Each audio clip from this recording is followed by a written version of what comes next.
Olá, pessoal. Hoje eu estava ouvindo duas pessoas conversarem, né? E elas comentavam, né, dos medos que sentem, uns vizinhos novos que estão aparecendo lá, o medo de ser assaltado, de acontecer alguma coisa com as crianças, né? E ouvindo esses medos, esses temores, me veio na mente a frase: 1000 cairão ao seu lado, 1000 cairão à sua direita e você não será atingido. Me veio assim: você tem fé em algo maior? Você tem fé em Deus, né? Se você realmente tem fé, isso vai te proteger. Como diz o meu irmão, né? Dizia meu irmão, a gente morava em São Paulo e ele falava assim: você acredita em Deus, tal, mas tá tendo um tiroteio lá de polícia e bandido, você vai lá passar no meio lá do tiroteio, porque eu tenho fé em Deus? Eu falei: claro que não, né? A tua parte você precisa fazer também. Mas o quanto você, fazendo a sua parte, você confia? E isso me remeteu na época que eu morava em São Paulo e eu namorava com meu atual esposo. Eu morava em São Paulo e ele morava no Paraná. Então, nos finais de semana eu vinha para o Paraná ou ele ia para São Paulo. E aí eu tinha que pegar 2 ônibus e um metrô para poder chegar até a rodoviária para poder vir para o Paraná. E eu lembro que numa dessas noites que eu tava pegando o ônibus, eu tava pegando o segundo ônibus, e a hora que eu entrei no ônibus, eu percebi que tava algo estranho ali, sabe? Uma coisa pesada, tal, né? E aí eu falei: vou sentar perto do cobrador, porque se acontecer alguma coisa, eu tô de cara com o cobrador, talvez inibe as pessoas, né? Ou ele vai fazer alguma coisa. E aí eu sentei, né? No ônibus tem 2 bancos, e aí eu sentei pro lado da janela e eu fiquei olhando para fora. Nisso eu escutei um zum, zum, zum. E quando eu olhei pelo reflexo, eu entendi que o menino estava no corredor tentando me assaltar. Só que já fazia alguns, não sei se minutos ali ou segundos, e quando eu olhei pelo reflexo da janela que eles tinham uma arma apontada para mim, nossa, aquilo no meu coração disparou. E na época a gente frequentava Seitonoye e eu tinha um Kandono-hon. Quem sabe é um livrinho de palavras divinas que a gente acreditava que aquilo nos protegia, né? A gente fazia as orações e andava com aquele livrinho que era tipo um pingente. E eu segurei naquele Kandono-hon e eu pedi com toda a fé para Deus: me protege. E aí ele foi falando mais alto, que daí eu entendi realmente que era um assalto. E ele pedia meu tênis. Na época, olha, faz tempo, hein? Eu tava usando um tênis da Nike. E nem era o último modelo, mas o tênis da Nike, eles roubavam muito os tênis da Nike, né? E era velhinho até meu tênis, mas como ele tava bem conservadinho, tava limpinho, né? Aquela parte branca da borracha era muito bonito e aquilo chamou atenção. Então ele queria meu tênis. E aí eu pensei: ai, que cabeça, né? Na época adolescente, né? Aí eu pensei: meu Deus, mas eu não trouxe outro calçado, eu tô indo pro Paraná, se eu der meu calçado eu vou ficar descalço? Vou viajar descalço? Falei: não, não vou dar meu calçado. Mas nem, né, na hora nem pensei direito o que poderia acontecer. Eu tava com medo, mas ao mesmo tempo, segurando no pingente, eu senti uma proteção, uma segurança tão forte. E não sabia que vamos fazer ali naquela situação, né? Eu também não virei, né, de frente pro ladrão. E o que eu entendi? Parece que ele estava estagiando, porque um outro rapaz, ele estava no fundo do ônibus observando. E parece que eles estavam, pegaram o ônibus para ir até um determinado lugar lá e o ponto já estava chegando.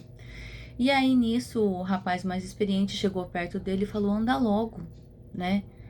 E deu um tapão assim no ouvido dele, assim, que até empurrou ele meio de lado. Nossa, nessa hora eu falei, pronto, Senhor, me protege, né? Me agarrei mais ainda na minha fé. E aí o menino levantou, eu, tudo olhando pelo reflexo do vidro, né? Ele levantou, entregou a arma no peito do outro lá mais velho e falou assim, assalta você. E nisso o ônibus chegou no ponto e o menino desceu. E daí esse mais experiente não fez nada e também desceu. E aí ele até bateu no vidro e me ameaçou, mas daí eu virei pro outro lado, né? A hora que o ônibus andou, né? Saiu do ponto lá, todos os meninos já tinham descido. O cobrador virou pra mim e falou assim: "Você é louca? Ele pediu teu tênis, por que que você não deu?" Eu falei: "Mas eu só tinha esse tênis." Olha a ingenuidade. Eu só tinha esse tênis, eu tô viajando pro Paraná, né?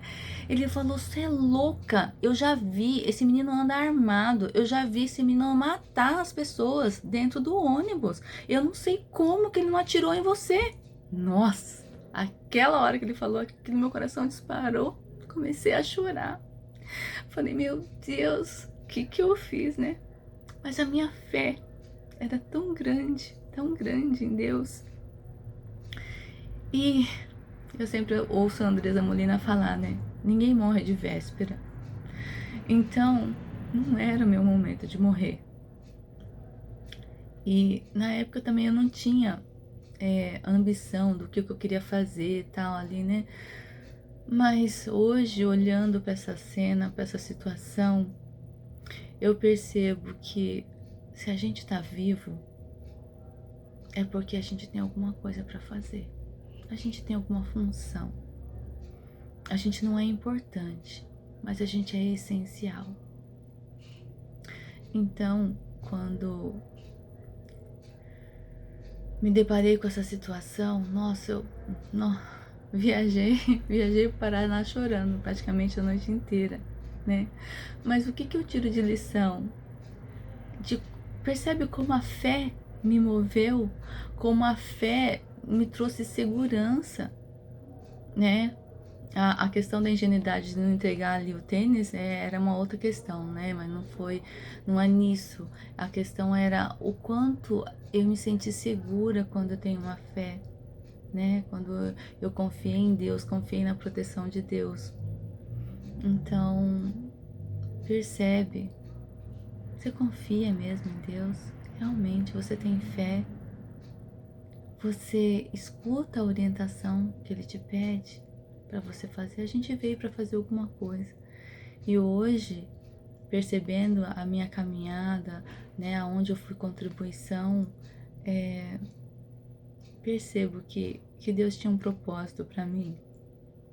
Entende? Não era momento de eu morrer. Eu tava aprendendo, tinha tanta coisa para me aprender ainda, né? Tantas experiências para viver. E, e com tudo que eu tô vivendo de experiência, eu tô procurando diminuir a dor das pessoas. E quando eu falo de que a gente tem um propósito, o nosso primeiro propósito é a gente curar das nossas dores, das nossas feridas.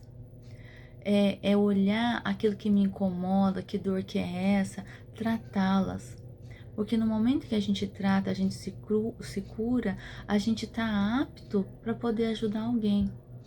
Mãe geralmente faz isso, né? A gente não olha pra gente, a gente não cuida da gente, a gente não é primeiro pro filho, primeiro a gente faz ali e tal. Mas se a gente tá em dor, a gente não consegue nem a gente se entender nas nossas dores emocionais, nas nossas questões, como é que a gente vai ajudar o outro, né? Então também não tô falando pra você tipo outro extremo, então só eu, o resto não interessa. Não, né? É a questão da harmonia. Então, tratando a gente, né? Tem muita gente que fica em dor, tipo, ai, qual que é meu propósito de vida? O que que será que tem? O que que será que eu tenho para fazer? O que que será que é minha missão? Olha para suas dores. O que que você tem de problema? Resolve ela, equaliza. A hora que a gente resolver isso para mim ficou muito claro, porque a minha mediunidade, né, tratando as minhas dores, parece que a minha conexão com a espiritualidade ficou mais fluida. Hoje eu escuto a minha mentora com uma forma mais clara, né, o direcionamento mais claro. Mas se a gente tá em dor, né? A gente tá ali tentando amenizar essas feridas, como é que você vai escutar o externo? A gente tá como se tivesse mergulhado dentro d'água, se afogando, né? Como é que você vai escutar a orientação de que norte, qual que é o seu projeto de vida? Cara, eu preciso respirar, eu preciso sair, emergir dessa água, né? Colocar a cabeça para fora, respirar, me sintonizar onde é que eu tô, para depois fazer alguma coisa. Percebe? Então, quando a gente tá em dor, é como se a gente tivesse mergulhado nesse mar, se afogando literalmente. Então, qual que é a nossa primeira missão? É a gente se harmonizar, a gente se curar. Depois que a gente fizer isso, o resto é acrescentado. Aí a gente é direcionado, aí a gente realmente é um instrumento para a espiritualidade.